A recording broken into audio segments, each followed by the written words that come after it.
Good evening, everyone, and welcome to Salted Pork. I'm Jack. Well, today is the day we finally have our latest supplement for Lord of the Rings strategy battle game, or Middle Earth as most of us know it by.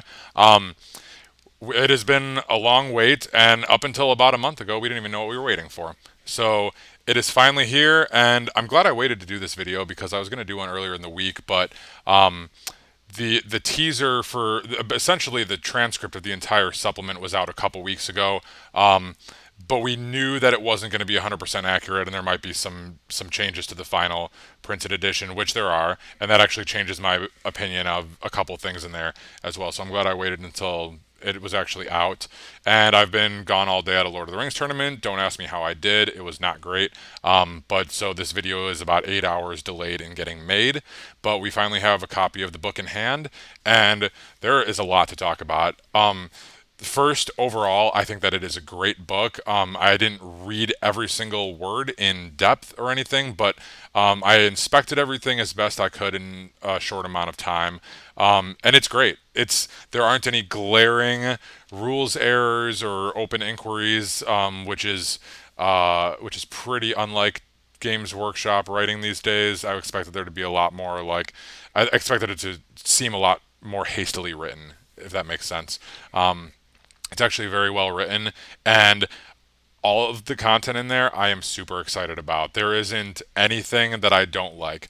I will preface this by saying that I have play tested most of the Legendary Legions at this point. I've done all of them except for the two in the appendix, the Troll Legion and the Ranger Legion. But there are a couple things in here that the book changes that the transcript did not have. So let's just go over page by page a general overview of the book. And I'm not going to share any screenshots on here because I don't want to violate any kind of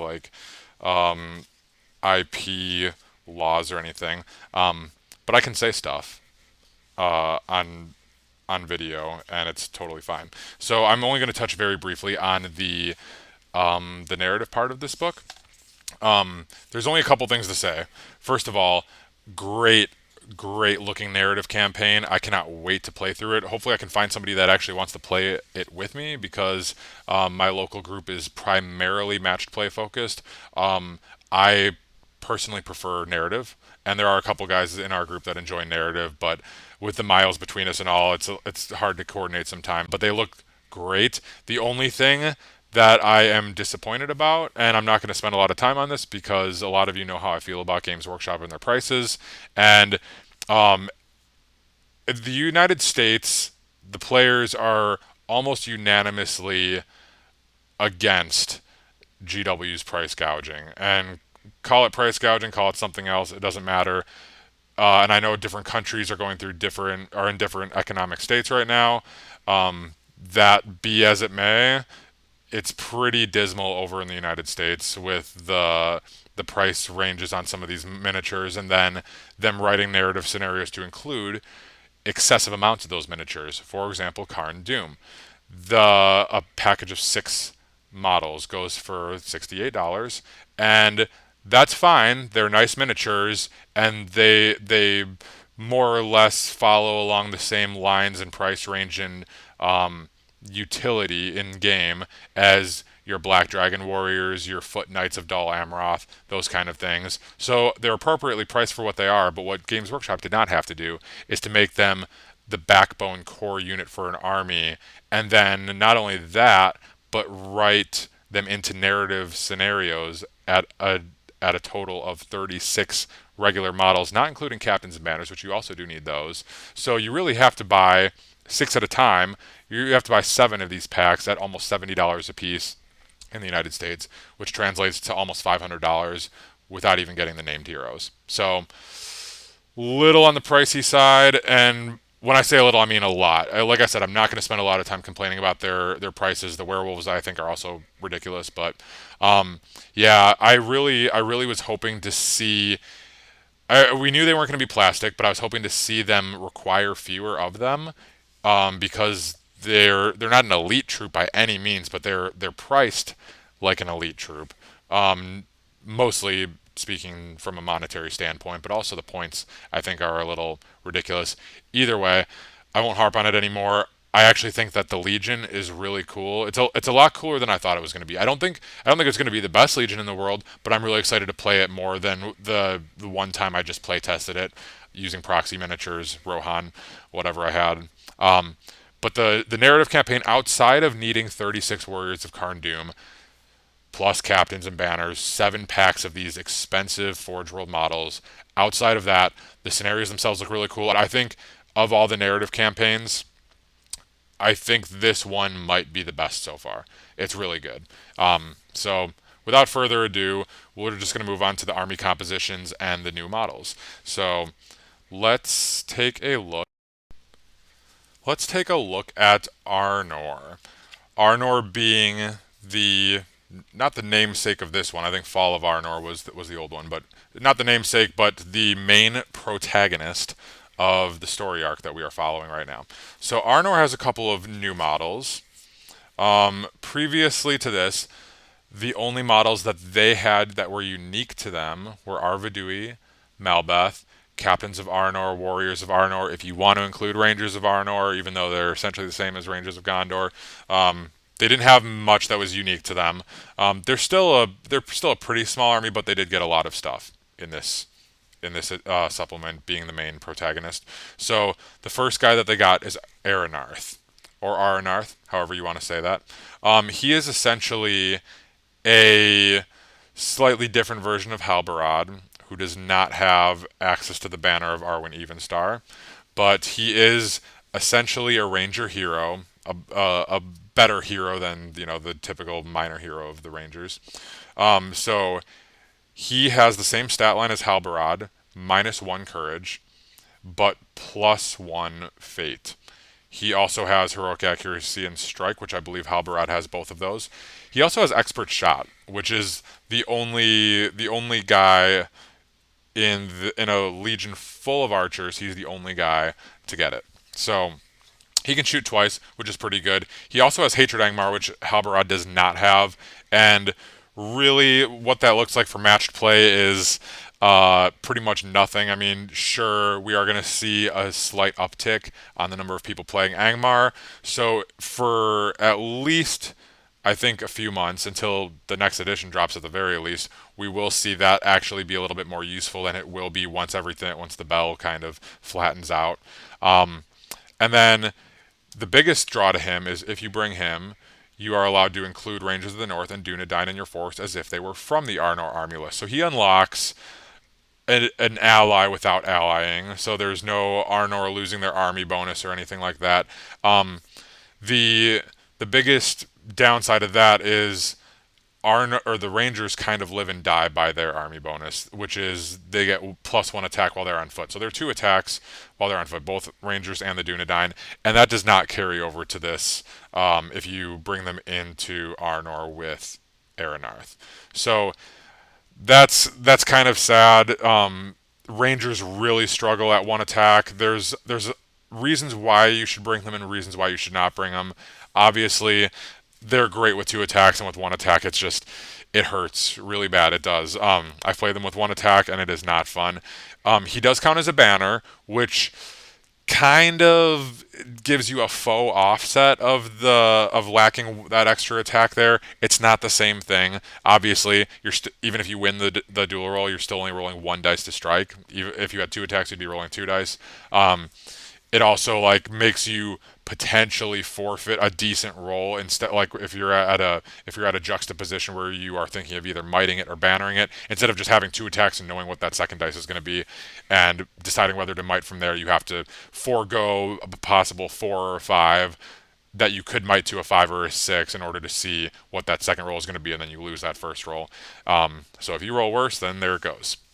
So obviously, there's a lot of things that could be said about that, but it is something. It is something. He's only 80 points, which is, I believe Halbarad was 70 or 75, with the banner of Arwen Evenstar, which I think is a 40 point. I think he's 75 plus 40 points for 115 with the banner. The banner is also a 6-inch fearless banner. Aranarth is a 6-inch banner for Rangers and Dunedain. So Whereas halberds can affect everybody, and it is fearless as well. He's also 35 points more than this guy, and this guy also has heroic, or not heroic, accuracy. He has expert shot.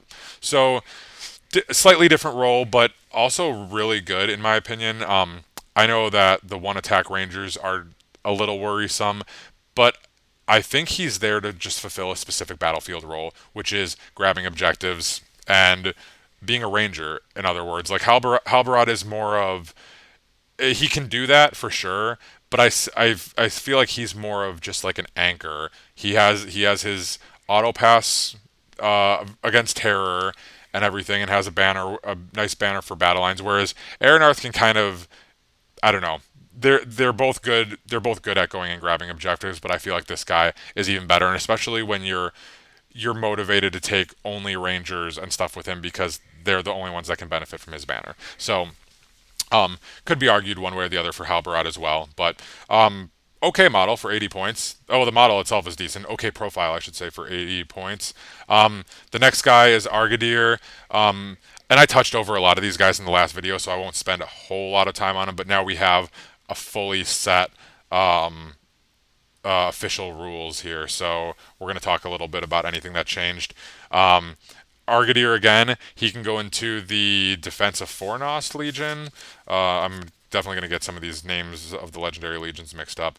So, Battle of Fornost. No, he is the defense of, or the Army of Arnor.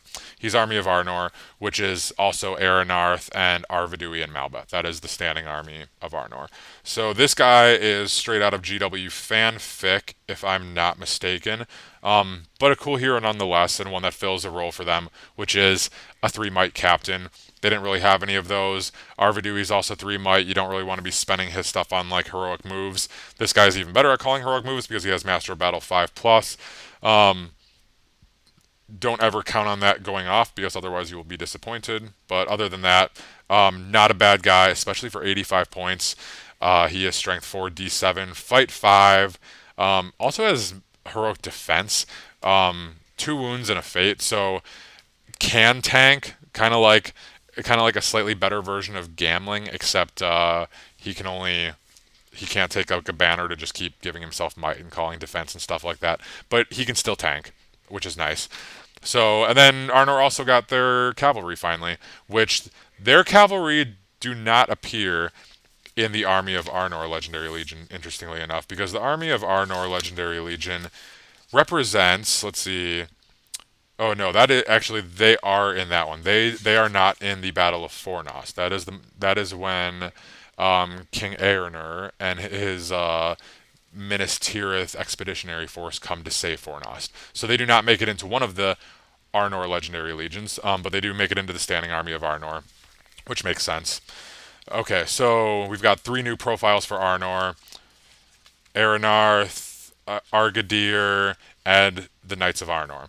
You know, they really could, if they're going to make up some of these guys, which I know Aranarth is not made up, but Argadir is made up, and if they're going to make up some of these names, they need to make them a little bit easier to distinguish in passing conversation, kind of like Dalamir and Delgamar. It's like you made those 2 characters up. You could have at least made them seem different because people get those confused all the time.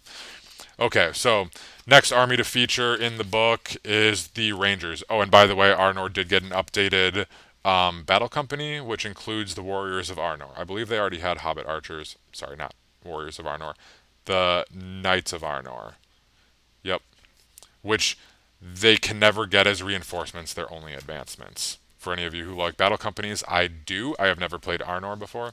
I would definitely consider playing them now. All right, moving right along to the Rangers. The Rangers did not get any new profiles or models or anything. They do feature in a couple of the different legendary legions. So you can include them in an Arnor army as long as Aranarth is in there. We just went over that. And the upsides and downsides of having only one attack. Plot twist, there are no upsides, only downsides. But for sacrificing the attack, you have access to more heroes. So if you want to look at that as an upside. Okay, Minas Tirith. The Minas Tirith only got 1 new model, and it's a time hop back in time away from War of the Ring with King Aerner. King Aerner is great for 100 points. you have essentially a Thorin level hero with one less defense, a Thorin King Under the Mountain level hero. Um, Except he does not count as a banner. But other than that, he does get 3 might, 3 will, 1 fate, 3 attacks, 3 wounds, fight 6, which is great. He has some interesting special rules. I went over them in the last video. You're not allowed to decline a heroic challenge. He may never choose to decline it under any circumstances. And then the Master Duelist rule is really good. It's niche, but it when it does kick off, it will be very good. And it'll see play in tournaments, I think, where at the start of a fight involving Aeroner, after resolving any special rules that affect an enemy model's fight value, uh, having your fight value from the One Ring, having your fight value from a Bat Swarm, having your fight value from a Channeled Transfix or Immobilize. After all of those, he can increase his fight value to match a single non-monster model he's engaged with. In the last video I made, I went over all the possibilities of who that could be and what that might entail against, enraged beasts, that kind of thing. We'll see some play. It's not going to be the most useful rule in the game, but for what it is, it's really good. It's nice that he has it. It gives him a little bit of extra protection as well as somebody who's going to be your hero or your leader most of the time. He's going to be your only named hero if you run him as Minas Tirith. And of course, he has like all the regular timeline restrictions of you cannot run other named heroes and stuff without losing your army bonus, which is the +1 to your courage for Gondor. So basically, just your Aoral or Helm Hammerhand, that kind of stuff. Timeline restrictions for him. All right, Rivendell. Rivendell did not get any new models or anything. They're not featured super heavily, but they are in one of the legendary legions, which is the Battle of Fornost. If I'm saying that right, I keep forgetting. Yeah, Battle of Fornost. Glorfindel essentially leads an expedition of elves up to Fornost with the last remnants of Arnor, whatever's left of Arnor. Arvedui and Malbeth are gone by this point, but they're going to retake Fornost from the Witch King. That is where Rivendell features. So now we move on to Angmar, the main antagonist of this supplement. The first profile in that section is Nazdak, who is an orc captain of Games Workshop's Imagination. He's a scavenger. What I do like about him compared to before the book was released is that in the book he is actually fight 4, whereas in the transcript of the book that was leaked a couple weeks ago, he was only fight 3. So actually better. I was thinking that he was fight 3, which was like Golfimble level fight values. No strike either, and I'm like, well, this guy's going to be fighting like fight 3 guys, and he's going to be, he's got 2 attacks. He's going to be going into one guy at a time, hoping to win the fight. He can still lose pretty easily, but then he's going to be doing like chewing up one guy at a time to try to like get a shield or whatever off of him. He is 3 might for 50 points, and so prior to opening the book, I was like, okay, well, this guy, I know Grishnak is not available to Angmar, but at this point, I'm like, man, I'd almost rather have Grishnak, fight 4 with strike at least, 50 points and 3 might. But this guy actually is fight 4, which is nice. He doesn't have strike. He has defense. So he can run in there and attempt to scavenge stuff. Is he going to lose most of his fights? Sure, but he can beat a fair number of regular troops across the board, different armies and stuff. So not horrible. And then if he does get stuck against a hero, or if he wants to try to scavenge something off a hero, he can call heroic defense, and that way if he loses, he's protect. If he goes and tries to fight Aragorn or something, he wants to scavenge Andoril, but there's no way he's going to win the fight. He can at least call heroic defense, and that way, if Aragorn flubs the roll, he has a good shot at putting some wounds on him, some damage if he brings in some friends to help. And if he loses, then at least he has the defense to fall back on, so Aragorn doesn't just murk him. So he's got a place. So I've played the Host of the Witch King a couple times. The first time I took him, the second time I did not. He was okay in the very first time. All he did really, I was playing against the Battle of Army of God, cannot remember its name. Battle of Fornost, the Battle of Fornost Legendary Legion with King Aeroner. That's who I was playing against, and so he was able to bring a bunch of orcs in and hit a couple. Knight of Minas Tirith was able to kill him. I think it took him 2 turns to kill that knight. Scavenged the shield off of him, and then kind of like went up and grabbed an objective. It's nice. He has 3 might. There's nothing else in Angmar proper that can bring you 3 might for 50 points.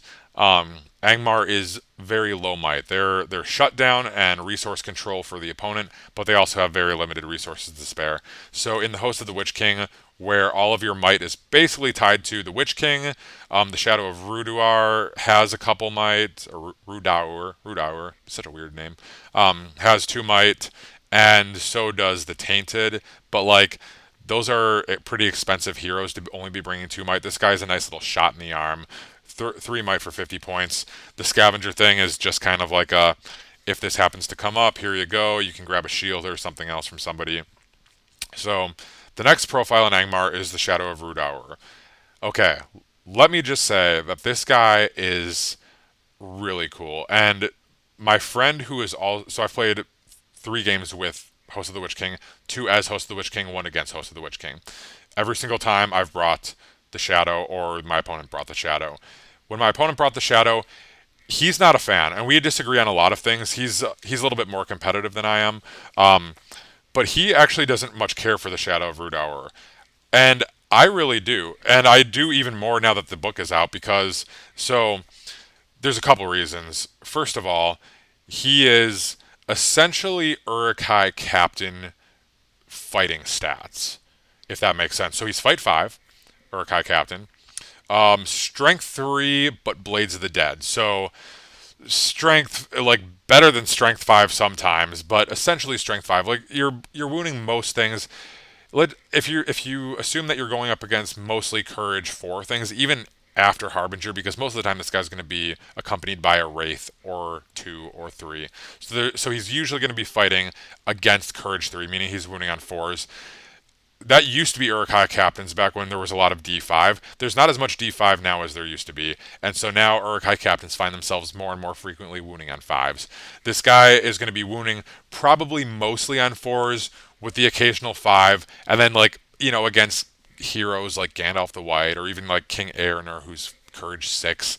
Actually, King Eärnur cannot get down, and he cannot lose Courage due to negative effects or magical spells. So he's always going to be Courage 6. He's never going to be Harbingered or anything, but only in the Legendary Legion. So people like that, he's going to be wounding on 6, but most of the people, he's going to be wounding on 4s, maybe 5s if they're very courageous like elves, whatnot. So, uh, so better than an Uruk-hai Captain in that regards. D7, same as an Uruk-hai Captain. 2 attacks, 2 wounds, Courage 6. Uruk-hai Captains are only 4, so plus 2 Courage. He also has 2 Might. And he has 2 Fate, which is 1 more than an Uruk-hai Captain. So already and he causes terror. So already he's better than an Uruk-hai Captain just by base stat line for about 15 more points. So an Uruk-hai Captain with the shield I think is about 65. This guy's 80 points. Not bad. And then you add on the fact that he has 5 will. He has 4 magical powers, all of which are pretty good. They're thematic. They fit with the Angmar, the whole shutdown playstyle, resource control and everything. Great guy. And not only that, so he has 5 will, and if he rolls any nat 6s while casting, use the channeled version. So not guaranteed. I don't think I have hit the nat 6 yet. In 2 games with him. Yeah, I don't think I've hit the nat 6 yet, and I don't think my opponent did either. In fact, I think he was the weaker of the casters when my opponent played. But I have run him with 3 ring wraiths, and I've run him with 2 ring wraiths. And he did not disappoint. Like, sure, I don't think I ever rolled the nat 6. That's just dice, is all that is. But he has Drain Courage on a 3, which is decent. I think the only people that have it better are like, your ring wraiths and stuff like that. Actually, and Sauron and the Necromancer. I think the only person who might have it actually would be, I don't even think the Angmar Orc Shaman has it. I think they just have Wither and maybe they have Drain Courage. I don't remember. I'll look into it later. But he has Curse. He has Curse on a 4+, which the only other person in the game I believe to have it, I don't think Sauron has it. So the Necromancer has it on a 4+. If this guy rolls a 6 against somebody while trying to curse them, which he can go in there and sap will first. I mean, it's a 5+, but he could also he could he does have the chance to channel it without spending any might. He also has heroic chat. Actually, no, he does not have heroic channeling. Never mind, challenge, which is really weird because we thought that that was going. I thought that that was a typo in the transcript that he had challenge, but it's not. He has challenge. Not really sure why. Back to the magic. So he can curse somebody, and if he rolls a 6, there goes all their fate if they don't resist it. So great for elves. Anybody that's not like fortify spirit or glorfindel or anything like that. So he also has wither. Wither is really niche. It lowers the strength by 1 or D3, I believe, on a channeled. Or maybe channeled might do something else. It might decrease their fight and strength. I'm not 100% sure. But it can be very useful, especially if you have a strong hero who you know is going to just wreak havoc on your troops. You can really, really hurt their killing power, especially if you cast it twice. Casting it twice essentially gives them -1 to wound on everything, which is great, especially if they don't resist it. So overall, I think this guy is great for the battle line stats that he brings. I was thinking he was kind of just like a barrel white, but not, but with might and stuff like that. Also, the transcript had him as fight 3, which he is not fight 3. He's fight 5, which is pretty nuts. So I really do like him a lot. I will be playing the absolute crap out of him. All right, let's move on to the next one. The hill trolls. Hill trolls are literally just cave trolls with a slightly better shooting value and hill troll intelligence, which is they have a built-in duel. They have a built-in banner, so they get to reroll a d6 in the duel roll when they're not fighting monsters or cavalry. So they have to be only fighting infantry, and they have a built-in banner for themselves. And then they also have a Pathfinder's rule, which allows them to, if you have any hill trolls in your forest, you can just pick one piece of terrain on the battlefield at the start of the game, and that piece of terrain does not count as difficult terrain for your guys, for Angmar guys. So cool. I do like that they have a shoot value of 4. It kind of reflects that they live in the rocky hills and stuff, and they probably actually practice throwing rocks once in a while. But it makes them a little more useful because if they fail a courage test or something like that, they have that option to fall back on. Cave trolls do too, but cave trolls hit on a 5, which is better than the 6 that they used to hit on. But 4 up is not bad. 4 up is not bad. It just gives them that little bit of flexibility. All right, werewolves. Werewolves are a big surprise for this supplement. I don't think many people really saw these guys coming. So they're kind of like buffed up half trolls from Farharad. They are fight 5 just like half trolls. They are strength 5 just like half trolls. They're only D4, which compared to the half trolls D6 is not great.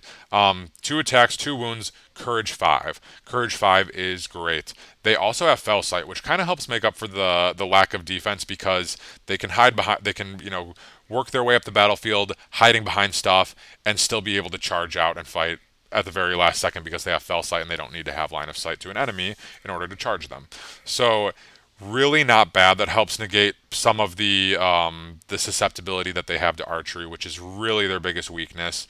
Other than that, I have not played as these guys, but I've played against them, and they're monsters. I did kill a couple because of that low defense, but move 10, just like all the other wolves. Fell sight, terror. Other wargs do not cause terror. The warg chieftains do, but none of the non-hero wargs cause terror. These guys do, and they also have knocked to the ground. So this was my number one wish list for these guys is that they would get an extra attack or a knock to the ground. I talked about it in the last video that's what I was guessing the feral charge is going to be. They don't get the extra attack, but they do get the knock to the ground, which is great. So really good on the charge, able to charge from behind terrain, straight into your ranks, able to choose their fights. They can hide from you, you can't charge them, or maybe you failed courage test or something and can't charge them, but they can turn right around and charge you, bowl you over. They've got the range, they've got the fell sight, they've got the courage, they can do all kinds of stuff. for 25 points, not bad. They don't have anything like the spiders do with like poison fangs or venomous fangs or any of those upgradable items. But if they're knocking you to the ground, then they're dealing double strikes, strength 5, just like spiders. It's great. They're going to be wounding most things on 5s, if not 4s, and with knocked to the ground and 2 attacks, they're getting every time they win, they're getting 4 strikes when they're charging in.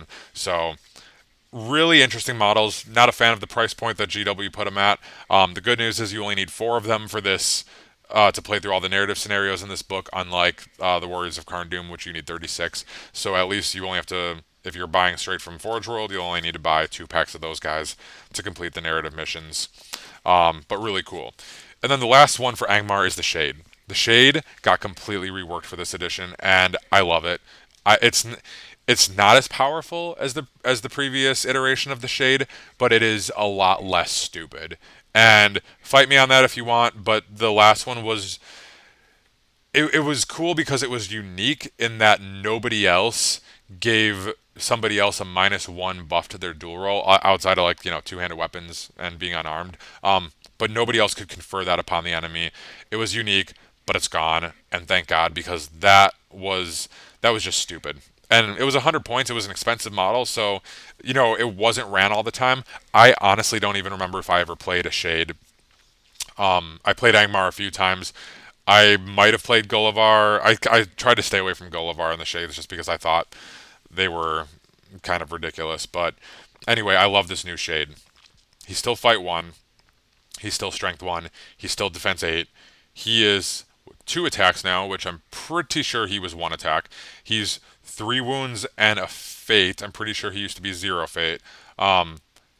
He's courage 5, which is great because he used to be courage 1. He had 8 will. So the old edition, or the old iteration of him, still current edition, was that he could use 1 of his 8 will every turn and become a 6-inch bubble of -1 to your enemy's dual rolls. Super great. He can't do that anymore, but he was also courage 1. So there was one time when I was playing against a Shade, and I just made it my focus to break the army as fast as possible, make that Shade take a courage test, and by that point he had used like 4 or 5 will on combat rolls, and then he didn't roll good enough to even be able to burn his last 3 or 4 will on a courage test and just ran away, and that was really nice. This guy's courage 5, so he has more staying power, but he does only have 4 will. His will is used for other things. So it is used to debuff enemy archery, which I don't know. I don't know how I feel about that. I mean, I don't think it's broken. I don't think it's super overpowered. I think it's a decent rule. How useful it'll be, I'm not really sure. Against shooting armies, yes. Is it enough to make you want to auto include him in every single list? Not like the -1 was to the dual rolls. Absolutely not. But I think it's a decent rule. So if he expends a point of will, he becomes a 6-inch -1 to hit for anybody that's getting targeted in that 6-inch bubble by the enemy at range, which is cool. If the Shade is within 6 inches of the people doing the shooting, then those people, it doesn't really matter who they're shooting at, whether they're shooting at him or somebody within his 6-inch bubble or somebody outside, as long as he's within 6 inches of people taking shots, then it's -2. If the enemy model making the shooting attack is within 12 inches of the Shade, they will suffer a -2 penalty to hit instead. So maybe you have to stack them. At the start of the shoot phase, before heroic actions are declared, the Shade may expend a will point to activate this ability. For the remainder of the turn, enemy models will suffer a -1 penalty to hit when making a shooting attack that targets a friendly model within 6 inches of the Shade. If the enemy model making the shooting attack is within 12 inches of the actual Shade, they will suffer a -2 penalty to hit instead. So I think they still have to be targeting people who are within 6 inches of the Shade. It's just if the Shade is closer to them, then they're even more scared and they're hitting at a -2. I think that rule needs clarification because it doesn't really. I don't know if the wording is clear on that. And then he's also a 12-inch +1 courage bubble for Angmar orcs, which is great. Anything that busts their courage, they're all about terror and stuff, but then, they also have the same really bad courage. So if they can get a little courage bump, that's great. The one I really like with the Shade, though, is his conduit of Angmar. So Angmar Ring Wraiths, the Witch King, the Tainted, the Dwemer Lake, they can all use him if they're within 6 inches of him, they can use him as a line of sight and a range gauge for casting magical powers, which have used quite a bit. Both times I've run these guys, I'm pretty sure, yeah, I've brought a shade, and it's really cool. You can bring up to 3 ring wraiths in the Host of the Witch King list and a shade, and you can like bring your shade over by a couple ring wraiths and then cast with them and use him as your range marker, and then you can move the shade over to like help out the other ring wraith, what have you. And if you like, you can be a lot more conservative with your will, because if you flub a roll, then you can deal a wound to him to increase the casting roll of your spell by 1, and he has 3 wounds and a fate to spare. So it's a really good ability if you are running ring wraiths. So the anti-shooting is okay. I don't think that's in and of itself a good enough reason to take him. The 12-inch courage bubble is better. I think that's very good. And then if you are running ring wraith heavy lists like Host of the Witch King, even at lower points like 500, 600 points, you can get 3 ring wraiths into there, and a shade, it can also fit in there in addition to a bunch of orcs as well. So even at low points, like, yeah, you're gonna be really strapped for might, but you have the means to really shut down a lot of stuff. So that is pretty much it for the Angmar proper. Now there's Angmar Part 2, which is Karn Doom, which is up next. So let's talk a little bit about Karn Doom. So they got 2 named heroes. Well, they got an entire army, but they got 2 named heroes, a generic hero profile, and then a single warrior profile. So let's start with the Aldrock, the Warlord of Karn Doom. Okay, so Aldrock, I really like. I've played 1 game as Karn Doom. It was, oh gosh, were we doing 450 or 600? We might have been doing 600 points. I don't remember what the points level was. Um, he is so good. He's absolutely insane for 120 points in the Legion. So their entire army, you can take them with vanilla Angmar. They're not really an elite troop. The Warriors of Angmar, or sorry, the Warriors of Karndum, they're not really an elite troop, so they don't really fit. They're kind of like, the wargs and the cave trolls of the previous iteration of Angmar. They're just like, they're cool. They have a certain role that they can fulfill. The wargs can offer you speed. I mean, the warg riders have it as well.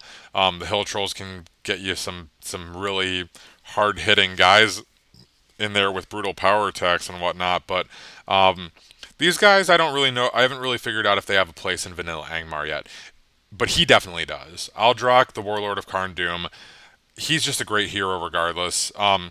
If he kills an enemy model in combat, then he may declare a heroic combat during the following turn without spending might to do so. That's great. I was killing models every turn and free heroic combats, and it was great because in the Legendary Legion, any Karn Doom heroes who kill a model in combat, the next turn they get +1 to their fight value. So this guy is fight value 5 by base, strength 5, defense 6. Kind of sounds like Gorolf Iron Scan. Attacks 3, wounds 3, courage 5. I think Gorolf might only be courage 4. Might 3, will 3, 1 fate, 120 points. He has heroic strike, and he does have heroic strength, for what that's worth. He also has Mighty Blow, which is something that we don't see too often. I believe Grimbold has it. I believe the Knight of the White Tower from Minas Tirith has it. Um, not a lot has Mighty Blow, but this guy does. Um, Friendly Karn Doom models within 6 inches of Aldrock must re-roll failed courage tests. So he kind of like the Khazad-dûm Shield Bearer, I think. Re-rolling failed courage tests, not bad. Not auto passing courage tests. I like that. We seem to have a lot of auto passing courage test bubbles recently on heroes, and I'm kind of getting sick of it. So I would prefer that one, just a little bit more unique. So in the Legion, Karn Doom heroes get +1 to their fight value if they killed a model the previous turn. This guy by himself gets not only that when he's in the Legion, but he also gets free combats on the following turn. So luckily for me, when I was playing as this guy, I was playing against, I believe it was just the Dale Legendary Legion. So we had Bard and Brand, fight 5 heroes, perfect. This guy would be fight 5, and then he'd kill somebody, so he'd go up to fight, the following turn he would go up to fight 6, and then he'd get free heroic combats. And Bard and Brand were just so scared they were calling heroic uh, strikes the entire time just to stave him off, and then I would just not charge them, and I would go charge somebody else, a warrior, kill them, and then get the same thing the next turn. Free heroic combats, free heroic strikes. He or +1 to the fight value. Really, really good for 120 points. He's that's about the price point of people like Thrain and Thror. He's not Thrain and Thror because he's not base fight 6. He doesn't have a Master Forged Hammer like Thrain. He is Strength 5, which is not quite the same thing. He's not D8 or anything. He's only Courage 5. He's not Courage 6. He doesn't have 3 Fate like Thrain does. But looking at the overall picture, I really do think Thrain and Thror are undercosted as they are anyway. But for an evil hero, he's not bad. And then just looking at the overall picture of the army that he fits into, I think he's good. And that's not to say the rest of the army stinks, and so by comparison he looks good. No, I think he's legitimately good, and I have been trying to find an appropriate place for him in a vanilla Angmar. Obviously, the supplement has only been leaked for a couple weeks, and I've spent a lot of time painting and playing, and a lot less time theorizing. But I think that the ring rates themselves, you just lose too much by going vanilla Angmar instead of doing the host of the Witch King Legendary Legion. So I have not quite found a place for this guy to run yet. Vanilla Angmar, I really think that their only unique model right now that can't be taken in any of the Legendary Legions is Gullivar. And I sold my Gullivar. I don't even own him anymore. I know he's back up for sale. I don't really know if I'm interested in reacquiring Gullivar. Well, I am kind of now that he's actually in 2 of the narrative scenarios in this book, which is weird. Um, but yeah, I really do like Aldrock, and I want to find a use for him outside of the Karn Legendary Legion. All right, let's move on to the next guy. The next guy is Fraked, however you say it, some weird German bohemian name. Vassal of the Witch King. So this guy is a human shaman for Karn. He's only fight 3. He has 2 attacks, which is nice. I liked how they're giving some of these named evil shamans 2 attacks. It's refreshing. I think Borgir even has 2 attacks. This guy has 2 attacks. Musgur had 2 attacks.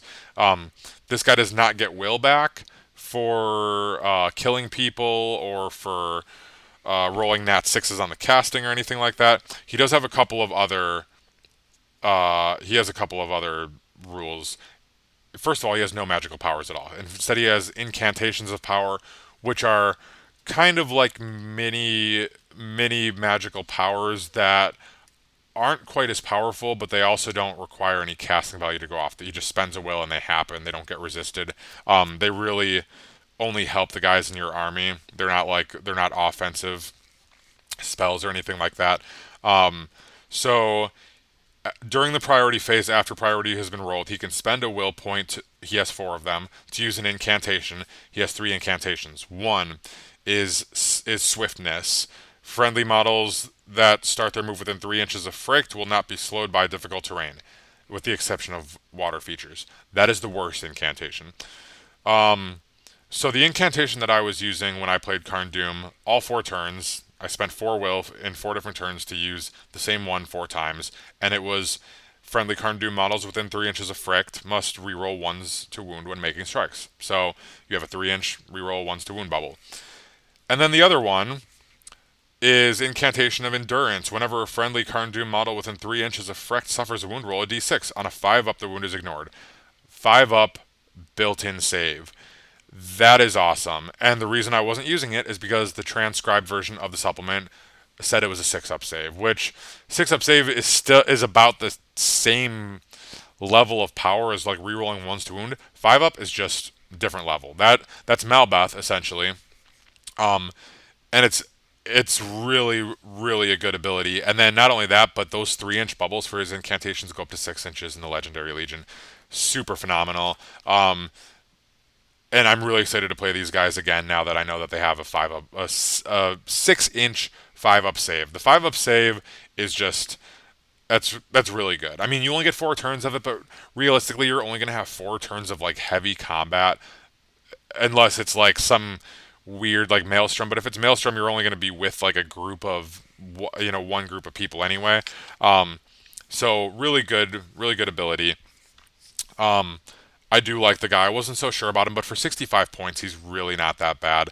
And 4 turns of that, like he's not Malbeth. Malbeth also costs a little bit more. I think he's 70 points. Um, and Malbeth in the army of Arnor Legion gets even worse if you don't like Arnor. If you do like Arnor, he gets even better. He's very powerful in that Legion, as he should be, because he's a non-combatant. Malbeth also only has defense 4 and 1 attack. This guy has defense 5 and 2 attacks, and also strength 4. So a little bit more combative than Malbeth is, even if his 5-up save isn't quite the Malbeth. But all right, moving on. Captains of Karn Doom and Warriors of Karn Doom. So, Captains of Karn Doom, your generic captain for that legion. They are fight 4, strength 4, defense 6. So, essentially a hybrid between like a Morannon captain and a regular Orc captain. Strength 4 like an Orc captain, but D6 like a Morannon captain. Actually, I would say an Orc captain because this guy does have is carrying a shield already, so he is essentially like D5, but they gave him the shield already, and he's 55 points, whereas an Orc captain is only 45 points with a shield. So this guy is +1 courage. He has courage 4 instead of courage 3 like an Orc captain. So Orc captain stats 2-1-1 as most captains are. So him and his warriors have a special rule called Glory Seekers, which is +1 to wound against enemy hero models. It's a good rule. Is it worth a full 5 points on the hero and a full 1 point on your regular troops? I say no. My friend, I didn't play Karn Doom against him. I have played Karn Doom, but he disagrees with me. He thinks that +1 courage compared to an Orc captain and that special rule are absolutely worth separate increases in points, which I disagree. I don't know. So the Warriors of Karn Doom, I know I talked about this in the last video. There's a couple things that I would compare them to. The first one being a Morannon Orc. So your Warrior of Karn Doom, 9 points. 9 points with an armor, shield, and mace, optional spear for 1 point. So 10 points with a spear. They are fight 3, strength 4, defense 5. Morannon Orc. Attacks 1, wounds 1, courage 3. Everything is the same on the stat line as Morannon Orcs are, except for their courage, which is 1 higher. They cost 9 points, plus a spear is 10, so a Morannon Orc is 7 points, plus a spear is 8. So for 2 points, you get +1 courage and Glory Seekers, which is +1 to wound against a hero model. Okay. Not worth it, in my opinion. Like, these guys are going to be fine in their Legion. Like, I think the Legion is okay. Um, I don't think it's as bad as Men of the West. I don't think it's the best Legion. I don't think it's the worst Legion. I think there are worse ones for sure. Whether these guys like I can see scattering some of these guys into like a vanilla Angmar list just to like if you want to like go after heroes and stuff like that. These guys are not going to beat heroes by themselves. They absolutely need help. And that +1 to wound, if you're bringing in somebody like Aldrich to beat that hero anyway, like +1 to wound is nice against high defense like dwarves and stuff like that.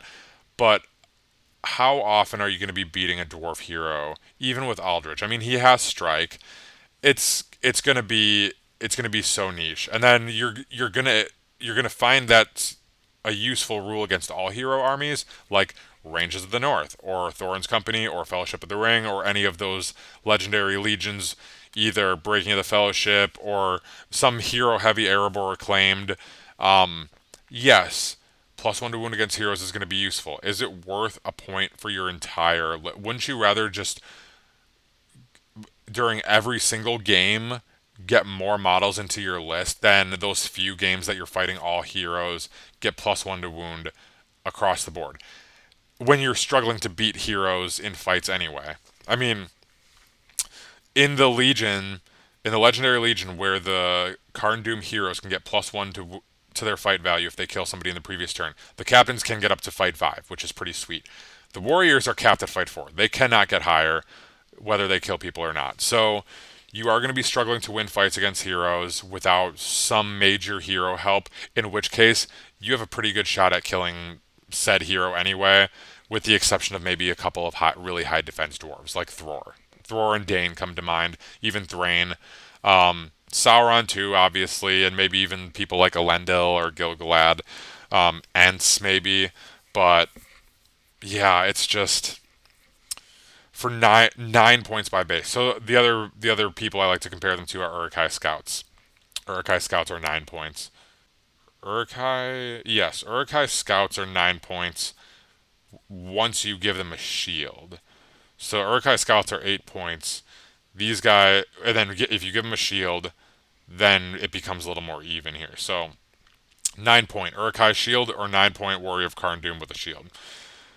They have the same stat lines, except the Warriors of Karn Doom have their special rule, but they are only fight 3 instead of fight 4. I would honestly rather just have fight 4 all the time.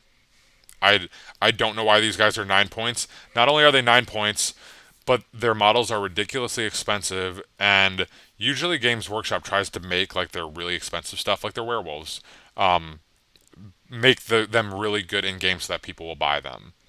And they did not do that here. They made these guys too expensive, and too expensive points wise, and too expensive from a monetary standpoint.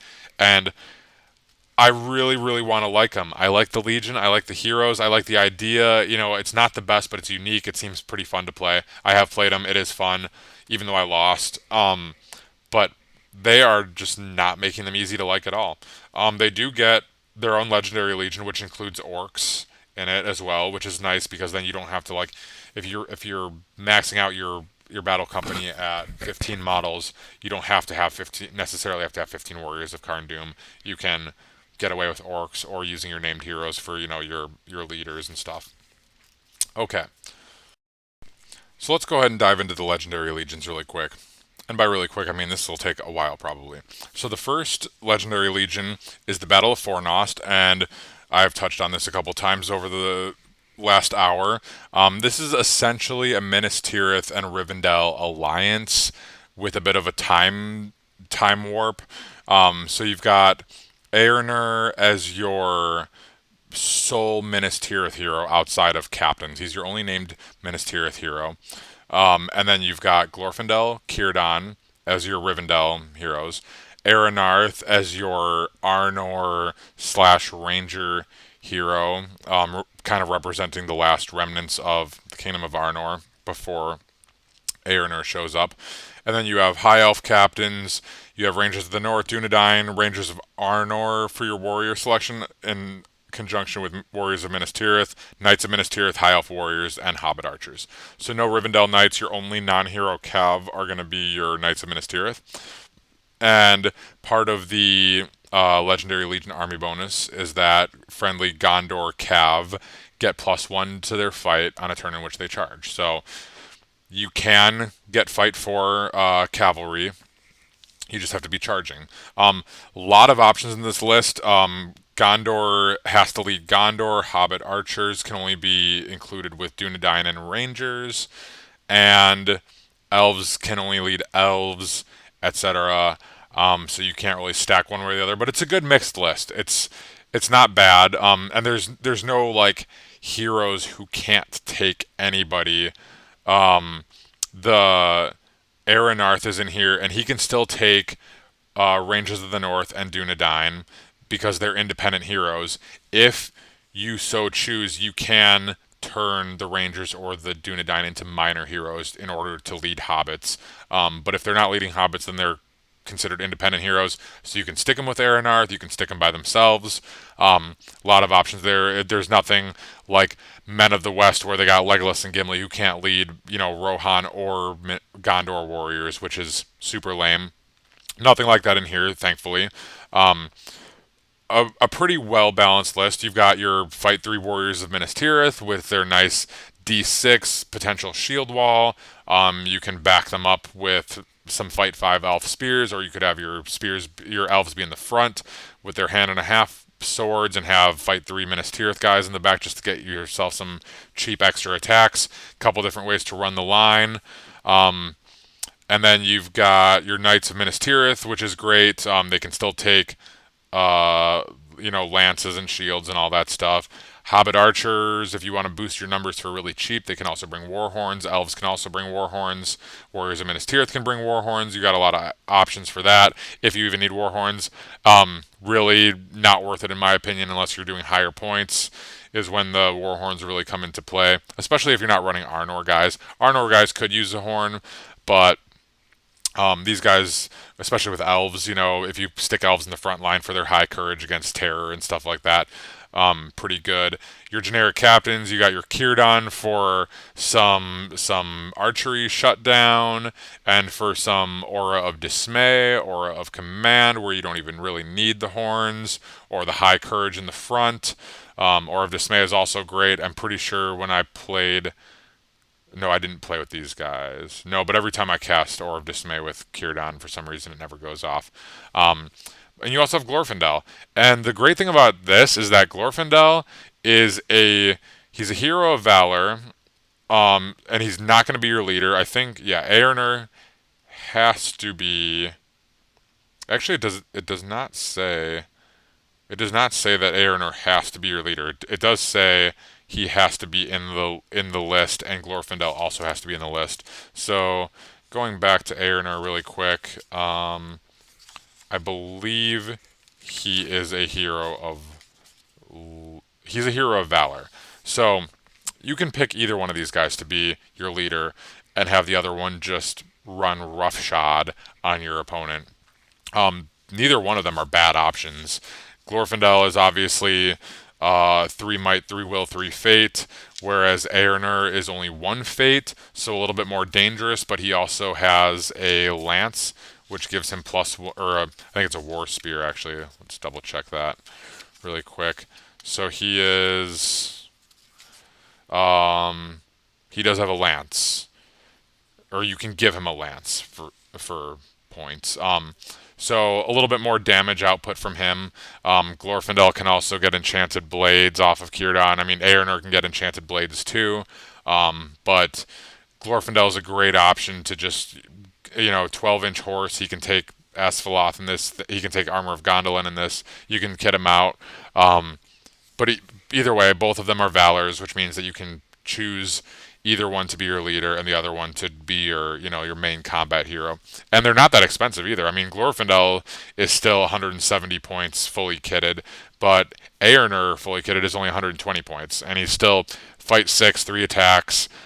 He does not have Fortify Spirit, but he also can't have his courage value reduced either. Glorfindel can. But that's one of the army bonuses, is that Eärnur cannot have his courage value reduced by enemy special rules or magical powers, and the entire army for the last bonus gains resistance to magic. So really, really a well-rounded list that I think we'll see some play. It's pretty unique because you don't really see Rivendell and Minas Tirith a whole lot. I have played against Minas Tirith and Rivendell alliances, and it was interesting and didn't really make a lot of sense from a thematic standpoint, but this is pretty cool.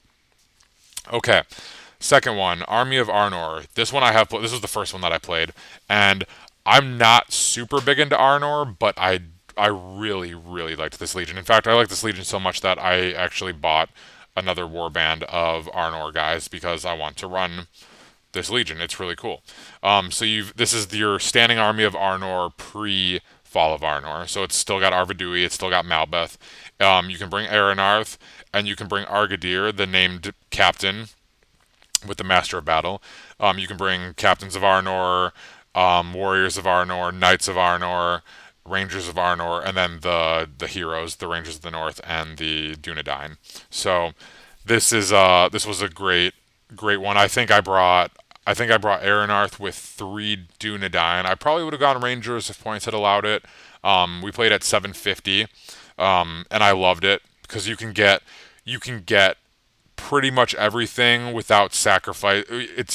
You're not to the quite to the point where you're just like adding crap at 750. You're still adding your good stuff. So Arvidui, only 80 points, same as Aranarth. Malbeth is still 70 points. So in this Legion, Malbeth's 5 up is still 5 up, but it goes to 4 up for heroes. So Arvidui's got a 4 up save if he's within range. Malbeth himself gets a 4 up save. Any Arnor heroes are going to be +1 when rolling for Malbeth's Gift of Foresight special rule. So, not bad. Aranarth is also an Arnor hero. Argadir's an Arnor hero, so those guys both benefit from that. Ranges of the North and the Dunedain do not benefit from it, I don't believe.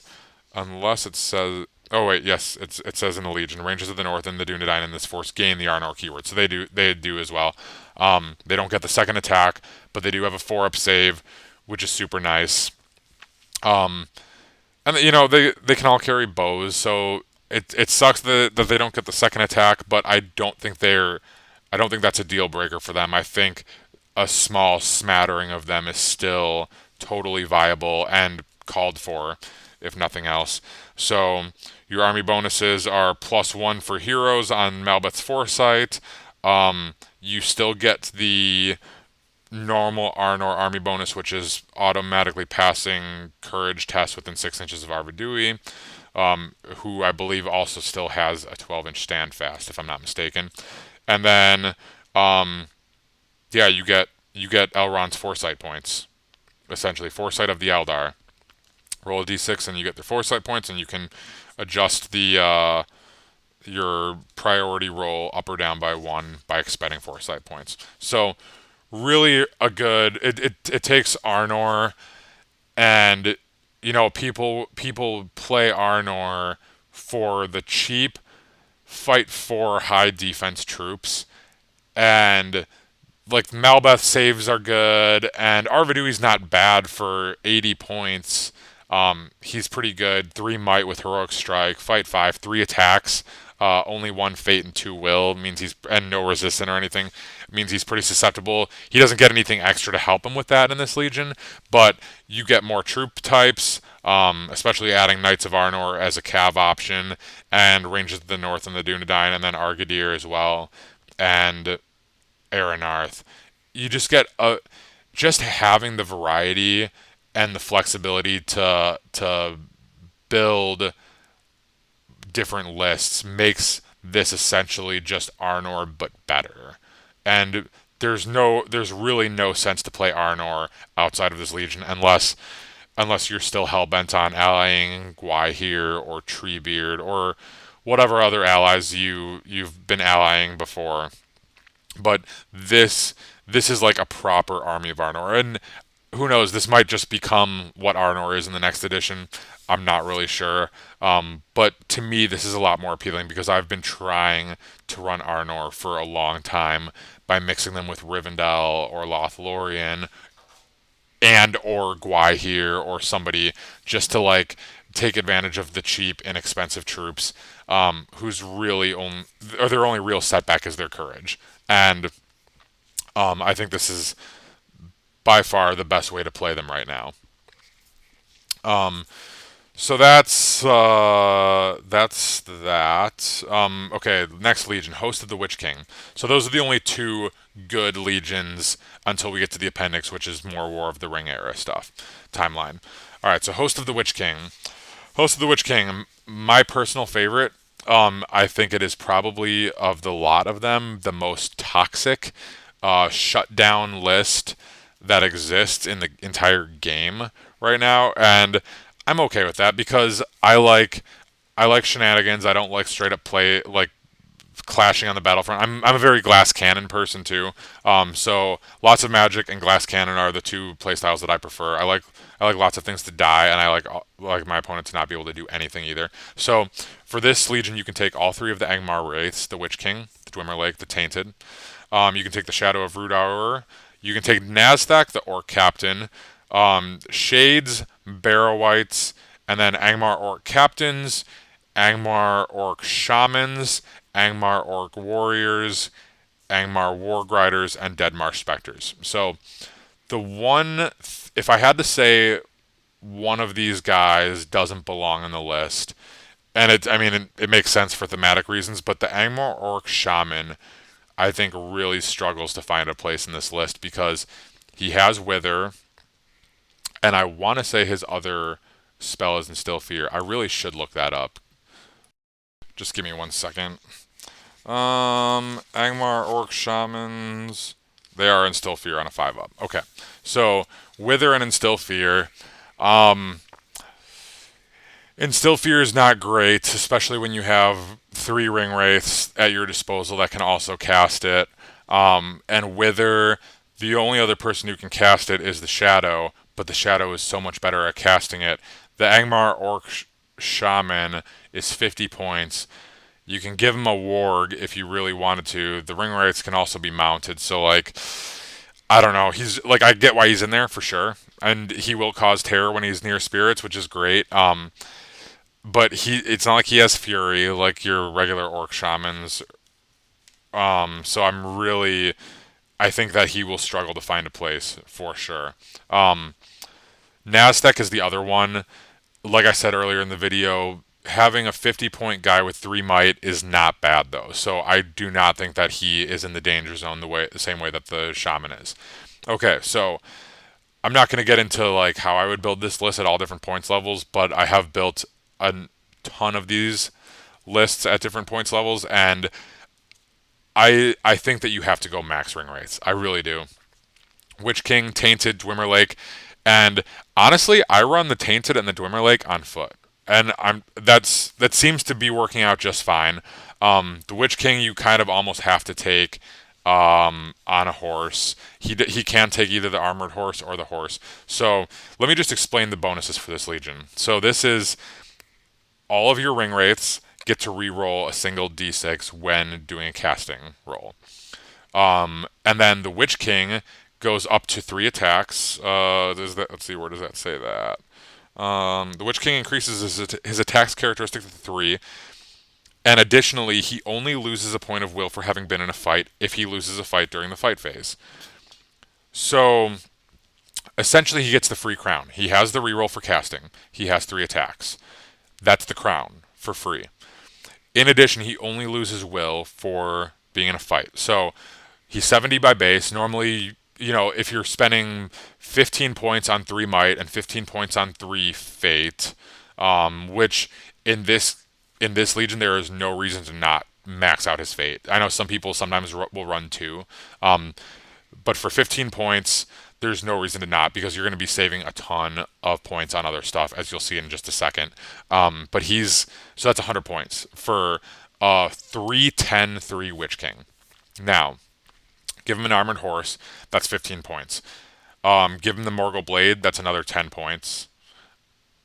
So, I don't even think you need extra will for this guy, unless you are playing at an extremely high points level and or not bringing another ring wraith, because this guy at 10 points with rerolls and only losing will on fights that he loses, you can bring a couple extra if you want to, but for 125 points, you've got the Witch King with a crown mounted and a Morgul Blade who doesn't lose will points if he loses the fight. If anything, I could see bumping him up to 11 or 12.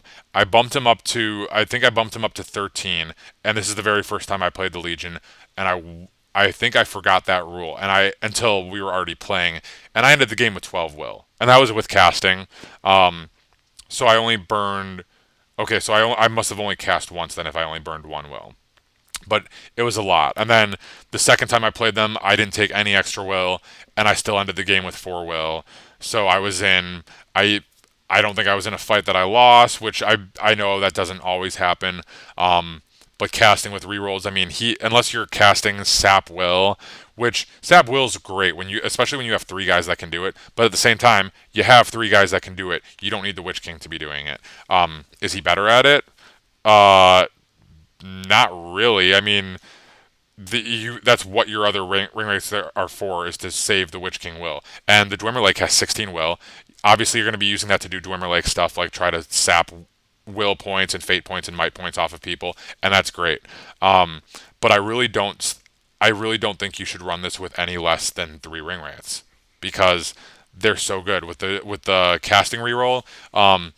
And so the tainted, I had only played the tainted I think once in this edition prior to playing this legion.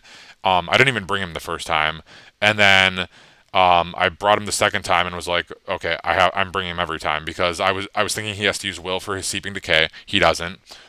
So he just gets that automatically. And on foot, you're going to be basing the same amount of people as you are on horse. Like the bigger base size, sure. Like obviously, if you're charging, it'll increase your killing power. I won't even focus on him as a killer. And certainly not the Dwemer Leg. The Dwemer Leg's got a two-handed sword. Two-handed sword is not going to win you a lot of fights, especially when you have absolutely no might at all. So Dwemer Leg I would not put on a horse. Tainted I would not put on a horse. You don't really care if either one of them dies either because neither one of them is going to be your leader. So no victory points there if they die. But what you do have is 3 really powerful casters who all have, they're all, of the casting vein of ring wraiths. And I just think the reroll is too good to pass up and uh not do full ring rates on that. So you're looking at an 125 point Witch King, an 120 point Tainted, on a 120 point Dwemer Lake, and that leaves you at 360 points. Let's just say you spring for an extra horse or a couple extra will on the Witch King or whatever. 380 all day on just your ring rates. Even if you run nothing else, no shades, no barrow whites, no shadows, just orcs, you can still get a lot of orcs into this list. A banner would put you just over the 400 point mark, and then after that you can get 15 orcs would be 90 points. So you can get 16 orcs and 3 ring wraiths for 500 points, which like it's a low model count, but you have some of the best. Like at 500 points, how many big heroes are you going to be facing? Not too many of them. You can easily shut them down, and the Witch King can go in there, strike up if he needs to, or a channeled transfix against all that magic, do his thing. You're going to be fine. 3 ring wraiths. Once you get to higher points levels, though, even 600, I wouldn't add too much more other than maybe like a barrow white because they're cheaper and some orcs. But the Shadow of Rudour, as we've been over, is super powerful. He does not get to reroll casting rolls, but he's still a great option. 2 might for 80 points. And like we said, Uruk-hai Captain fight stats with Blades of the Dead, only strength 3, but Blades of the Dead, D7, 2 attacks, 2 wounds, 2 fate. Really good staying power, and just the chance of channeling stuff on a Nat 6 for casting is great. I don't know if I would make him an auto include 4th hero after the 3 ring wraiths. I think that if you do end up only running 2 ring wraiths, which is not implausible, I think if you're gonna replace a ring wraith because you want some extra points to squeeze more stuff in, I would recommend replacing a ring wraith with this guy. That leaves you with 3 really good casters still. This guy's only got 5 will though, so he's only got a couple turns of casting, depending on how bad you want to try to go for that channeled. Just yeah, I would say make him a 3rd caster if you're not going to bring all 3 ring wraiths. He is a good 4th caster though. Barrow whites are also good 4th casters and can be spammed for at the tune of 50 points a model. And then you have all your typical Angmar orc stuff, your captains, your warriors, your warg riders, and of course your Dead Marsh Spectres, which Dead Marsh Spectres have their place. I think they are not that great for 15 points even. Their ability is very powerful, but I mean you go up against like an army of elves, or you go up against an army of like Minas Tirith, who's like C3 and they're +1 for their army bonus, but they're -1 for your Harbinger. They can still pass every single one of those courage tests. I don't think 15 points is really worth more than like I'll throw a couple in there for sure. They don't confer terror to your orcs because they're not spirit heroes; they're just spirit warriors. like I said, they have their place, but I think that they are mostly a trap, and I have seen people try to run like 6 to 10 to 12 of them, and I do not see the point of that at all. And especially because you can't make somebody double move. Like if you go ahead and fell light is in them and successfully pull that off on one guy, you cannot do it again to the same guy, which means like okay, like you can move a banner away, or you could move a hero out of the way and then move the banner back and then try to like black dart it or something. There's stuff you can do with Deadmar Specters, but not enough where I would recommend bringing more than two of them. They're just they're okay. They have Blades of the Dead, but they're only fight two. I think they're strength two, maybe strength three. For 15 points, not that great. Um, but I think the ring rates are absolutely the thing to focus on, and it's great because a lot of people like overlook the Tainted and the Dwemer like now. Um, with Angmar having other stuff, Gullivar and Witch King are big, and even Birder her has also gotten a lot of attention. But I really think the way to run this is ring rates. Also, the Witch King gets +1 fight value against men models. I forgot about that rule. That rule. It has not come into play yet, but really good Legion. And I'll stop talking about it now because we've spent a good 10 minutes on it. Um, but really good. Okay, Army of Karn Doom. Again, these guys are overcosted. The warriors of Karn Doom themselves. So they can take Angmar orcs and Angmar warg riders and orc trackers though, which is good. And the orc trackers can actually be kitted out with warg. So you are able to field this army with less than you don't have to get the 36 Karn Doom warriors that they recommend for your narrative scenarios. You do not have to do that in order to field this army effectively. You can still take your captains and your wargs and your orcs and your trackers. You can still take all of those. They mix just fine. I mean, you're still going to be fight 3 across your entire army as far as your warriors go, but at least you can play the army benefit, like your heroes can benefit from the bonuses. You can still bring Aldrich, who can still have his +1 to his fight value, his free heroic combat from killing people. Your Karn Doom captains can still be +1 fight if they kill people, and you can still have your incantations from your shaman guy. Without breaking the bank, you can still run regular orcs in this legion, which I'm really glad that they did that. So in the Legion, the Shaman, he gets all of his incantations. They go from 3-inch bubbles to 6-inch bubbles, which is great. If you're doing 5-up saves in just a little 3-inch bubble, there's a huge difference between doing it in just a 3-inch bubble and turtling and getting a 6-inch bubble on that, which is essentially your entire battle line. Really, really good. And or if you go the rerolls to 1 wound because you don't think you're going to be losing that many fights, then by all means, that's also a great incantation as well. The one that ignores difficult terrain is whatever. And then there are one other bonus is that their heroes get +1 to their fight value if they killed somebody the previous turn, including their captains. Pretty good rule. I still think the captains are overpriced for what they are, but whatever. I do want to play them a little bit more before I make a completely informed expert decision because I'm going off of 1 game of experience and a paper analysis of them, but that's all I've got for them. I like them. I think their models are a little goofy, but other than that, I am excited to play them more. I'm excited to play all of this stuff, really. The Wolfpack of Angmar, I have not played as them yet, so they have access to the Wild Warg Chieftains. Now, the Wild Warg Chieftains are one of my favorite profiles in the game, point for point. I love them. Fight 5, Strength 6.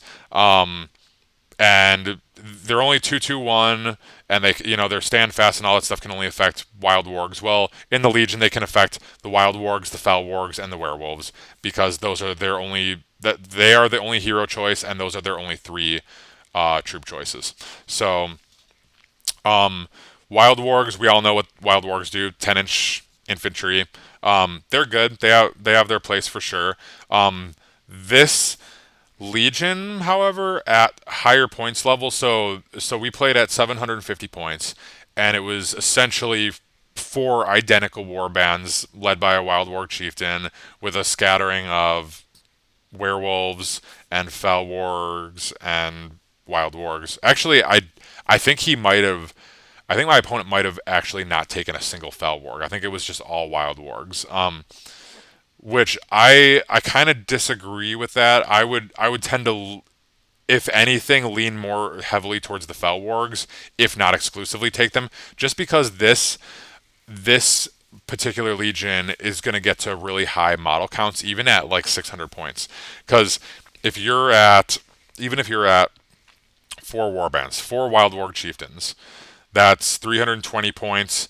You throw in like seven werewolves, and that's 175 points. You're at five. You're only at 500 points at that, and then you've still got to eat up 100 points with 8 point and 7 point wild wargs and fell wargs, which means you're going to get at least 15 of them, roughly.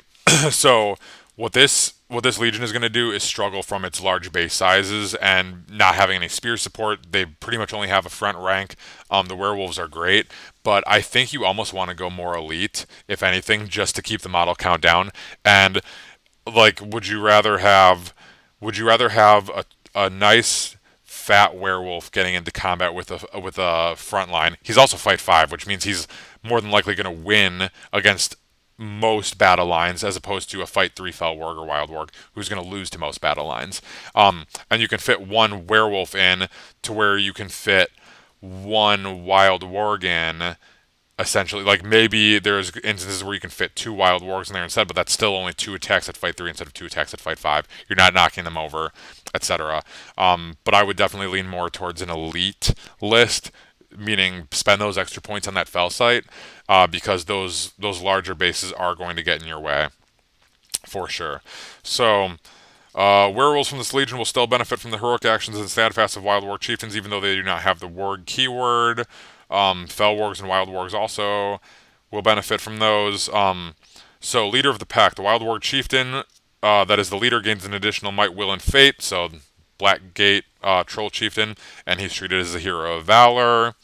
So you can bring 15 guys. That's good because you're going to need it.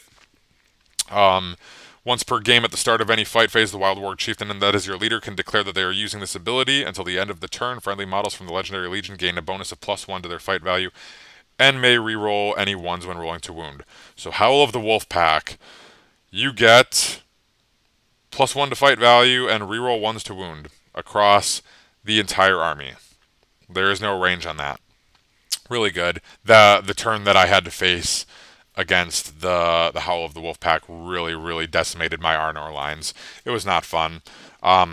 Good thematic rule, give them a little something and make them fight for, so they're not just like automatically losing if they're up against Arnor or somebody. They're not just losing every time those guys roll a 6, because that's annoying. Okay, protect the alpha. If the Wild Warg Chieftain that is your leader has suffered at least one wound, then friendly models within 6 inches of them are counted as being in range of a banner. Cool thematic rule. Kind of interesting how it kind of motivates you to take a wound. I remember it was like the last turn of the game, or we were wrapping up. It was getting down to the wire. So maybe not the last turn, but close to the end. And the guy who was playing Wolves had to decide. He had priority, and he had to decide whether he wanted his. It was one of those like objective scenarios where we were just like in the center, and it could have gone really either way depending on how these last fights went. He had more heroes, but he had to decide whether he wanted his Warg Chieftain to go first and potentially take a wound to give all of these guys the banner, or if he wanted my banner to go first so he could potentially kill it, and or maybe it was, no, or if he wanted Malbeth to go first and potentially kill Malbeth, and he ended up picking Malbeth, and he lost the fight, and he was really, and I did not roll very high, and he was like, man, if I had a banner right now, I probably could have beaten that 2 or 3 or whatever you rolled, but it didn't turn out that way. So interestingly enough, that like also like leader wounds are usually, I don't think there's a single scenario that doesn't award victory points for wounding the enemy leader, except for maybe Contest of Champions. It has to be like leader on leader wounds or something like that. But yeah, so they incentivize you to take wounds on your leader. And then Feral Charge. When a friendly warg model charges an enemy infantry model, they gain the knock to the ground bonus as if they were cavalry. The bonus is lost if they are subsequently charged by an enemy cavalry. So now all of your wargs gain the knock to the ground as if just like they were werewolves, essentially. So your werewolves have that by base, and then the Legion gives it to wargs as well. So your entire army is, including your wild warg chieftains, because they are warg models as well, your entire army has knocked to the ground on the charge, which is insane. If you watch my last video, you'll know that that's what I think wargs should always have anyway, because they're bulkier and heftier than say a horse. And I was referring to the old rules where we had loose mounts, and we don't have loose mounts anymore. But like I always thought that wargs should have some kind of knock to the ground because they're bulky, they're heavy, they're trying to rip your throat out from the vocal cords, and they're vicious. They're savage, and I think they should have something to reflect that. Whereas like a horse, if they charge you by themselves as a loose mount, is not going to bully you over necessarily, but a warg absolutely would. I mean, you see Gimli just like trying to like do push-ups or do bench presses with the warg that falls on top of him in the movie, and great scene. But also, I think that rule should have been around for wargs for a while. So they finally get it in the Legion, and that was one of my like kind of wish list things in the last video. So yeah, good stuff. So those are the 5 main legendary legions from the Fall of Arnor period. So we had the Standing Army of Arnor, we had the Defense of Fornost, Battle of Fornost. Those are the 2 good ones. And then for evil, we have Host of the Witch King, the Army of Karn Doom, and the Wolf Pack of Angmar. So moving along to the appendix, we have 1 good and 1 evil legendary legion. The first one is Arathorn's Stand. Obviously, this is a good legion, and it can include Arathorn, Halbarad, Rangers of the North, and Dunedain. So essentially, the Rangers of the North army without the option to take Aragorn. That he is not an option. Arathorn is in here. He has to be the leader. Your army bonus does carry over. Your Dunedain and Rangers of the North get 2 attacks when they have the infantry keyword. Friendly models gain the Woodland Creature and Mountain Dweller special rule. Okay, like situational, but also I'm glad they gave it to him. They gave him 4 bonuses, so it kind of makes sense that one of them is like more niche and less, use all the time.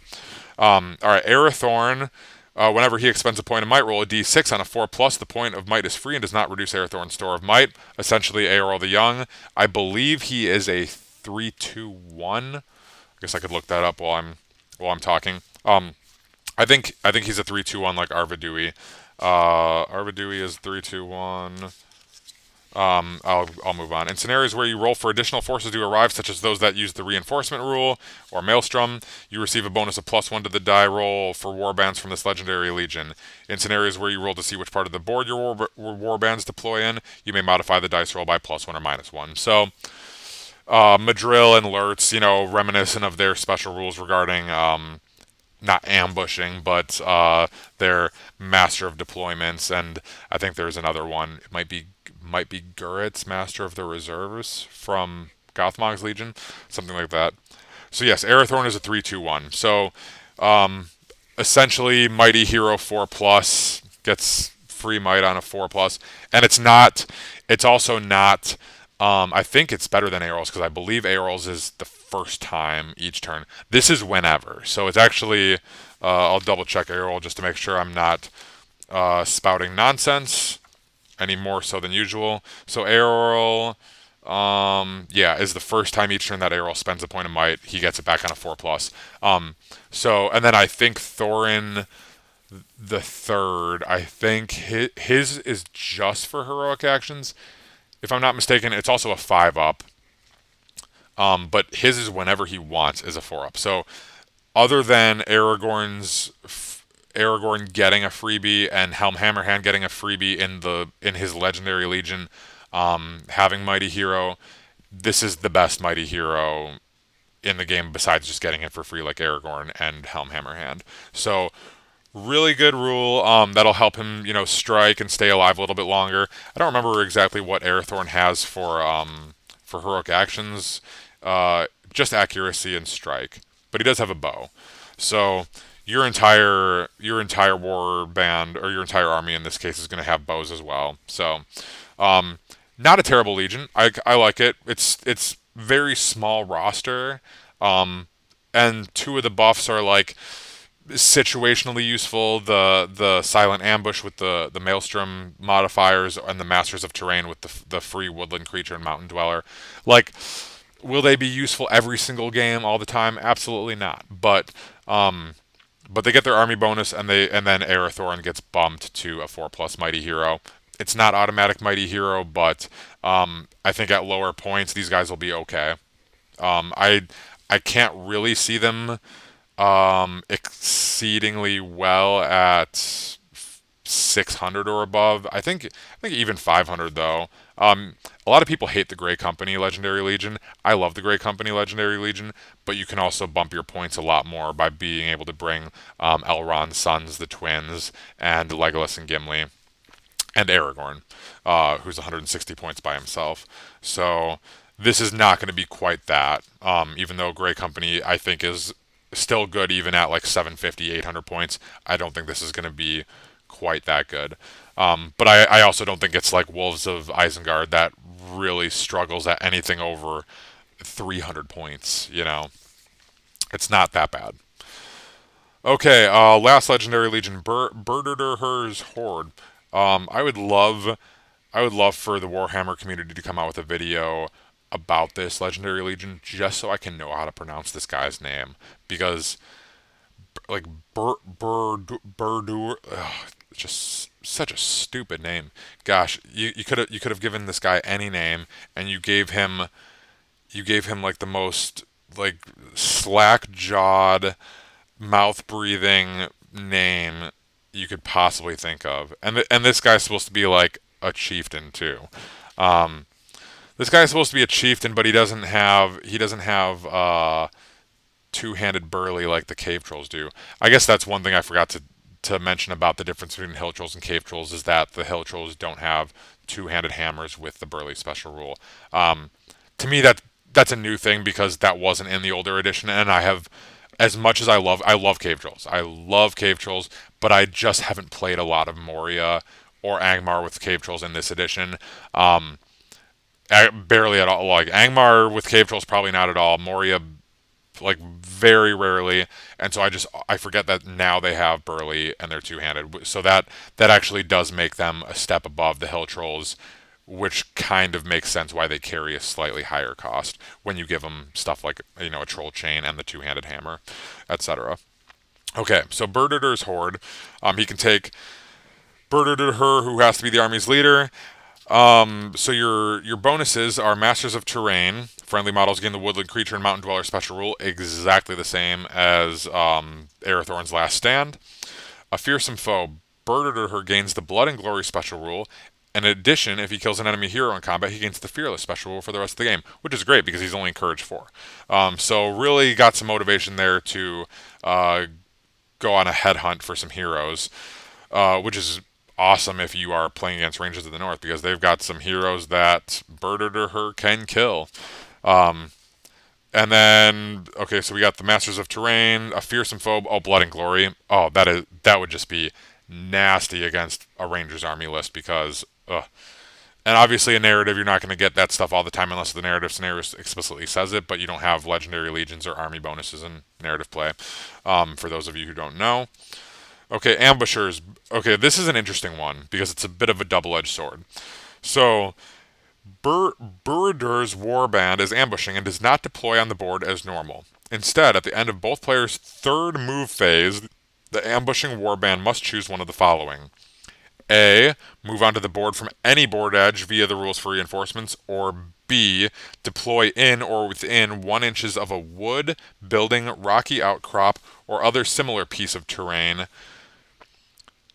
that this warband could hide in. Models deployed in this way may not be placed within the control zones of enemy models. If they enter the board this way, it counts as having moved half of their move allowance for the purposes of shooting. And obviously, in either case, you cannot charge somebody on a turn in which you arrive. So, a friend of mine pointed out that this would be really bad for Contest of Champions, because you're essentially go if Her is your leader, which he has to be, your leader's not on the board for 3 full turns. Meanwhile, the enemy leader is probably getting some kills and stuff like that. Plus, and I don't necessarily, so like that's a valid point. I don't necessarily think that that's the only time it's bad. I think it can be bad depending on what the matchup is and depending on what the scenario is. Um, it's just easier even if you're doing like 50 inches or 50% of the board for your deployment zone, and it's like a 500 point game, maybe like 3 warbands per side, and there's like a decent hero on the other side. It's still not great because um, your your 2 warbands that don't have Birder to her in them, like hopefully they have hill trolls in them, but like they don't have your hero in them. But it's going to be a lot easier for your opponent to just piecemeal overwhelm each of those warbands individually without your anchor, your troll chieftain sitting there in the middle of the board. So there are not it's not just contest of champions, although that would be the one that I would say is the biggest downside for sure, going without your leader for 3 turns. But you got to assume that when he does come on, he will be at least okay at catching up on the kill count, as long as you're not playing against rangers or something. Um, but it's weird that you have to do one of these things instead of it being optional. I don't know if I particularly care for that. So the army composition, you have Birded or Her, you have Angmar Orc Captains, Angmar Orc Shamans, Wild Warg Chieftains, love it, cool. Angmar Orc Warriors, Angmar Warg Riders, Hill Trolls, and Wild Wargs. So essentially the non-Wraith side of Angmar. Um, and obviously you're still gonna get your orcs. They're just not gonna cause terror or anything like that.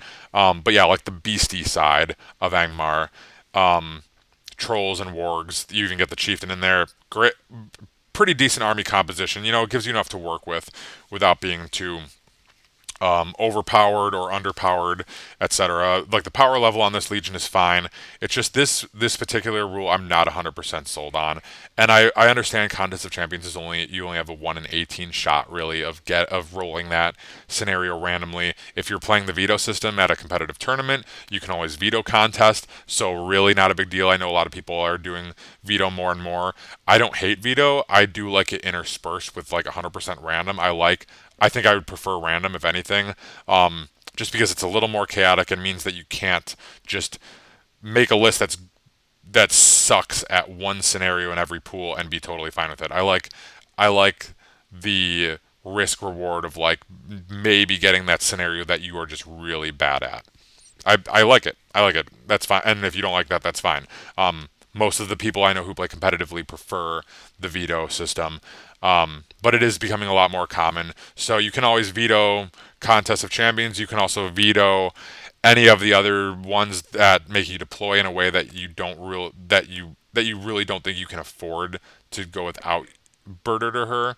Um, so not really bad if you're playing veto. If you're playing random, it gets a lot more risky, but it's still only limited to Contest of Champions and maybe a select few other scenarios. So not really a horrible rule. It's just interesting that it's mandatory and not optional at all. But Blood and Glory is great. Fearless if he kills an enemy hero as well. The Mountain Dwellers and Woodland Creature, again, pretty niche. But overall, two decent legions that they don't need to be overpowered. They just need to be thematic, and that's kind of what they are. We'll see how much of this again appears in the next edition. So, but yeah, that pretty much wraps up the supplement. The appendix with those 2 legendary legions also comes with a chain of 4 linked scenarios as well. Really cool. I am slightly less interested in that one as I am in the massive 18 scenario campaign. But overall, well done. I'm gonna give this supplement without having played it. It's the day of the release. I've played tested a couple legions, but haven't played any of the narrative. Um, I would give this. I would give this a solid. Um, I would give this a solid A from Games Workshop. It's a little bit thinner. It's not quite as thick. It's definitely not as thick as Defense of the North. I know we got a lot of models for Defense of the North as well.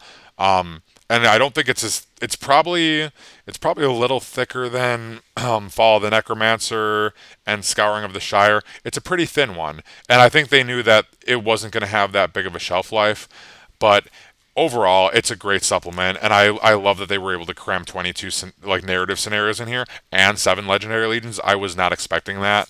In addition to all the profiles and an appendix, there's a painting master class on how to do haunted ruins, as you can see right here. Got that little spooky ethereal effect. Um, Not bad, not bad at all. I think it's great. There is one possible discrepancy that I did want to point out, and I believe it is in the host of the Witch King. Okay, it is. So, host of the Witch King, I briefly forgot to touch on this while we were over here, but so the Angmar army bonus is is if that fell kingdom should rise again, Rivendell, Lorien, and the Shire, even Gondor itself shall fall. It's a long name for a rule, but that's the name of the rule. And that is the Angmar army bonus, which is, I will read it from the Angmar section itself. So, according to the Angmar section itself, this is per the supplement, and this is per the Armies of Lord of the Rings rulebook that is currently in effect. And the rule reads: friendly Angmar orc models within 3 inches of a friendly spirit hero model gain the Terror special rule. In the host of the Witch King, the model or the name of the rule is the exact same. Nothing has changed at all. Usually, if they're going to change the rule, even if it's just like the range or who it affects, they change the name of the rule itself. This is the same name for the rule, and it says that friendly Angmar orc models within 6 inches, not 3 inches, of a friendly spirit hero model gain the Terror special rule. We already know we're not getting a FAQ until February, which will be the next edition. So, unless this was an intentional oversight by the Games Workshop writing team, if you're playing Host of the Witch King, you essentially now have a double-sized Angmar army bonus. I'm not sure if it's intentional or not, but either way, it's going to be official as written until the new edition drops, and maybe this legion will still be there, maybe not. But anyway, that was between the legendary legions and the overview of the supplement itself. That was 2 hours of content. Hope you have a lot of new models to paint because there's nothing to watch here, just listening. But thank you all for joining me. Let me know in the comments or in person if you know me that way, what you agree with and disagree with, because there's some things, and I'm sure since the Legions got leaked a couple weeks ago that I'm not the only one that's been playtesting them. Although I have played like probably a dozen games in the last 2 weeks. So I might have playtested them a little more extensively than some of you other folks. But let me know if there's anything that you'd like to point out, because I'm always open to looking into, like, there's stuff that I don't see sometimes. Like I consider myself an expert on the game, but even experts, like, we don't know everything. I don't know everything. There's certain armies that I've never even played before, like, Iron Hills. I don't even know if I've played Goblin Town, but there's certain things that I have never played that give other people a certain perspective on things that I don't have because I've never played them. So I'm always looking to learn, not only for myself, but also to share with the viewers and stuff like that. So if you have any other insights into it, I try to talk about these particular things in this supplement as much as I could with the people that I do know in the last couple weeks, just to kind of gather opinions and what some of the downsides, what some of the worries are. But now that we have an official copy of the rules, I think some of those, for me, definitely some of those things changed, like the Shadow of Rudauer being Fight 5 instead of Fight 3, the Werewolves being Courage 5 instead of Courage 3, the Naztak being Fight 4 instead of Fight 3. There's just some slightly different things that have changed my perspective on things just by getting the official print of the rules. But I would love to hear what anybody else has to say. You don't have to comment on this video, but you could let me know in person or leave it in the comments below. But thank you all for listening for the last 2 hours. I know it's been a lot. I will probably be out in the next couple weeks again with more content on how the legions are going. We've got a couple events coming up in the next couple weeks here in the Chicagoland area, so I'm excited to be. I'm definitely going to be bringing one of these things because I need to like see how these things hold up against everything because right now we've just kind of been playtesting supplement versus everything within this supplement, so it's kind of a self-contained ecosystem at this point. We need to branch it out into the broader world. We have done that a little bit with Last Alliance and some other things. But yeah, it's pretty much been just self-contained right now. So again, thank you all for watching, and we will see you in the next video. Have a good evening.